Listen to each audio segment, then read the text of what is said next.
est attribué à Anaïs Wari, une transition énergétique sous tension, contestation des énergies marines renouvelables et stratégie d'acceptabilité sur la façade atlantique française de l'Université de Paris 1. Je m'appelle Anaïs Wari, je suis enseignante en géographie. J'ai un poste de professeur dans un SP.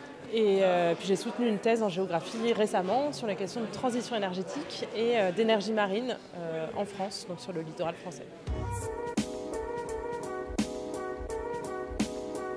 C'est le deuxième prix du CNFG, donc le Comité national français de géographie. Et voilà, du coup, c'est un prix pour les travaux de thèse. En fait, on est sélectionné par le Conseil national des universités. Et du coup, moi, j'ai obtenu le troisième prix de cette structure-là, voilà, pour cette année, pour l'année 2018.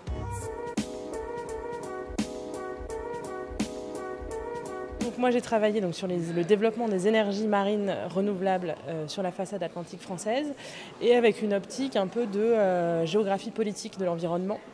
Donc je me suis intéressée beaucoup aux conflits qui se nouaient à propos de l'irruption des énergies marines.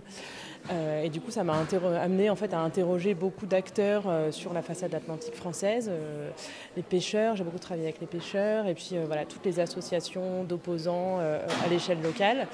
Et j'ai eu aussi le versant où je me suis intéressée pas mal en fait, à la gestion de la critique, c'est-à-dire comment est-ce que les groupes techno-industriels font en sorte de gérer la critique et font en sorte de gérer l'acceptabilité des projets d'énergie marine.